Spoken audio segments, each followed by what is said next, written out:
Bismillahirrahmanirrahim. Assalamualaikum warahmatullahi wabarakatuh. Perkenalkan, nama saya Hijrawati dari jurusan Pendidikan Islam Anak Usia Dini, Fakultas Tarbiyah dan Keguruan Universitas Islam Negeri Alauddin Makassar. Baik, pada kesempatan kali ini saya ingin berbagi sedikit pengetahuan saya mengenai diksi atau pilihan kata. Adapun poin-poin penting yang akan saya bahas pada video kali ini yaitu 1. Pengertian diksi, 2. Ciri-ciri diksi, 3. Syarat-syarat diksi, 4. Fungsi diksi, 5. Manfaat diksi, dan yang terakhir itu jenis-jenis diksi. Sebelum mengenal lebih lanjut tentang materi diksi, perlu kita ketahui apa arti dan perlu kita pahami dari kata diksi itu sendiri. Pembahasan pertama yang akan saya bahas pada video kali ini yaitu pengertian diksi. Pengertian diksi adalah pilihan kata pengarang untuk menggambarkan sebuah cerita. Diksi tidak hanya memilih kata untuk menyatakan gagasan, menyampaikan peristiwa, melainkan diksi itu ada hubungannya dan kaitannya dengan gaya bahasa dan lain-lain sebagainya. Yang kedua yaitu syarat-syarat diksi. Agar cerita yang dihasilkan lebih menarik, maka diksi atau pilihan kata yang baik juga harus memenuhi beberapa syarat. Yang pertama yaitu ketepatan pemilihan kata ketika menyampaikan satu gagasan. Yang kedua yaitu pengarang harus juga mempunyai kemampuan untuk membedakan dengan makna yang tepat berdasarkan gagasan yang hendak disampaikan, serta memiliki kemampuan untuk menemukan bentuk yang pas dengan situasi serta nilai rasa pembaca, yaitu dapat menguasai kosakata serta mampu memanfaatkan kalimat menjadi suatu kalimat yang jelas, mudah dimengerti, dan lebih efektif. Yaitu ciri-ciri diksi. Diksi sendiri memiliki ciri-ciri, yaitu yang pertama, tepat pada pemilihan kata guna mengungkapkan gagasan ataupun hal yang diamanatkan. Ciri yang kedua, bisa digunakan untuk membedakan nuansa makna dengan bentuk yang sesuai terhadap gagasan dan situasi maupun nilai rasa pembacanya. Ciri ketiga yaitu memakai pembendaharaan kata bahasa daerah serta bisa menggerakkan atau memberdayakan kekayaan itu menjadi sebuah kata yang jelas. Poin yang keempat, fungsi diksi. Di dalam diksi juga mengandung fungsi, yaitu dengan adanya diksi maka kata menjadi lebih jelas sehingga kata tersebut terasa tepat yang sesuai dengan penggunaannya. Selain itu, ketepatan pemilihan kata atau diksi bertujuan untuk tak menimbulkan interpretasi ataupun tafsiran yang berbeda antara penulis dan pembaca. Di samping itu juga memiliki tujuan dalam memperindah kalimat sehingga pengarang dapat membuat cerita tersebut lebih runtuh. Adapun fungsi lain dari diksi yaitu 1. Diksi dapat membuat para pembaca memahami yang disampaikan oleh penulis ataupun pengarang. 2. Menjadikan komunikasi menjadi lebih efektif dan lebih efisien. 3. Mampu menggambarkan ekspresi terhadap gagasan sebuah cerita. 4. Membentuk suatu gagasan yang tepat dari suatu cerita. Poin kelima, manfaat diksi. Diksi juga bermanfaat agar pembaca ataupun pendengar dapat membedakan dengan baik kata-kata yang denotatif, sinonim, konotatif, antonim, maupun kata-kata yang mempunyai ejaan hampir sama mirip. Sementara bagi penulis sendiri, diksi bisa bermanfaat supaya penulis dapat membedakan antara kata-kata yang telah ia tulis dengan kata-kata yang telah ia kutip milik orang lain. Poin yang terakhir, yang keenam, itu jenis diksi.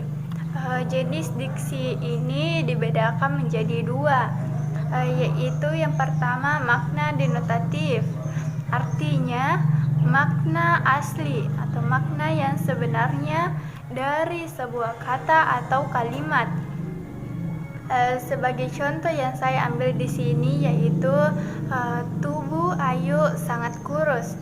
Yang dimaksud kurus di sini bermakna denotatif karena kondisi tubuhnya yang lebih kecil dibandingkan ukuran badan yang normal.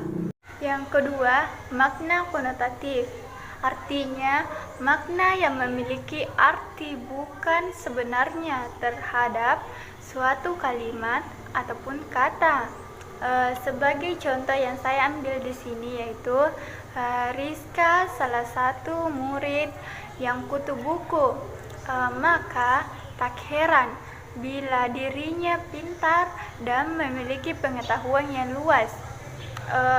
Kutu buku bermakna jika Rizka gemar membaca buku. Selanjutnya, jenis diksi berdasarkan leksikal, yaitu 1. Sinonim adalah kata yang bermakna sama atau persamaan kata. Sebagai contoh, bahagia persamaan katanya gembira. Matahari persamaan katanya mentari. Pintar persamaan katanya pandai. 2. Antonim adalah kata yang mempunyai makna yang berlawanan atau biasa juga diartikan sebagai lawan kata atau perbedaan kata. Sebagai contoh, naik lawan katanya turun, besar lawan katanya kecil. 3. Homonim, yakni kata yang mempunyai makna berbeda tapi lafal atau ejaannya sama. Sebagai contoh, kalimat pertama, di awal bulan Bapak menerima gaji. Kalimat kedua, bulan purnama tampak sangat jelas dikarenakan langit tidak berawan. Di mana kata bulan yang tertulis di kalimat pertama dengan kalimat kedua mempunyai lafal serta ejaan yang sama, tapi makna tidak sama. Pada kalimat pertama menunjukkan tanggal, sementara pada kalimat kedua ditujukan untuk bulan yang ada di langit. 4. Homofon. Homofon adalah kata yang bermakna dan ejaannya berbeda, tapi mempunyai lafal yang sama. Sebagai contoh, kalimat pertama, Nisa rajin menabung di bank. Kalimat kedua, kakak Nisa adalah Bang Bobi. Kata pada kalimat pertama yaitu bank dengan kalimat kedua juga bank memiliki lafal yang sama tapi mempunyai ejaan dan makna yang berbeda. Di kalimat pertama berarti tempat, sementara pada kalimat kedua menunjukkan pengertian saudara. Yang kelima, homograf. Homograf merupakan kata yang bermakna dan lafalnya berbeda, namun mempunyai ejaan yang sama. Sebagai contoh, kalimat pertama, Ani sedang mengonsumsi tahu goreng. Kalimat kedua, Ani tidak tahu jika hari ini adalah hari Senin. Tahu yang terdapat pada kalimat 1 dan 2 mempunyai ejaan yang sama. Namun pada kalimat pertama berarti sebuah makanan. Tetapi pada kalimat kedua mengartikan lupa dengan hari. Yang terakhir bagian 6, kata umum dan kata khusus. Kata umum ialah kata-kata yang memiliki makna dan cakupan pemakaiannya lebih luas atau biasa disebut dengan hipernim. Sedangkan kata khusus ialah kata-kata yang ruang lingkupnya dan cakupan maknanya lebih sempit atau biasa disebut dengan hiponim. Pada umumnya, kata umum memiliki beberapa macam kata khusus. Meskipun kata-kata khusus memiliki bentuk yang berbeda, maknanya tetaplah sama dengan makna kata umum. Sebagai contoh yang saya ambil di sini yaitu di dalam hutan belantara banyak sekali binatang liar seperti macan, harimau, serigala, ular, rusa maupun binatang lainnya. Kata hipernimnya adalah binatang liar karena memiliki makna yang luas. Sementara kata hiponimnya adalah macan, harimau, serigala, ular, rusa maupun hewan lainnya. Karena kata harimau, rusa, dan hewan lainnya sudah mewakili binatang. Itulah tadi penjelasan dari saya tentang materi diksi atau pilihan kata. Terima kasih sudah menonton video ini. Semoga apa yang saya sampaikan bisa bermanfaat untuk kita semua.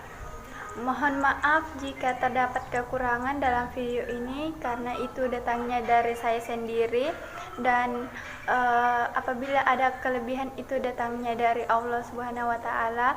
Akhir kata saya ucapkan wabillahi taufiq wal hidayah. Wassalamualaikum warahmatullahi wabarakatuh.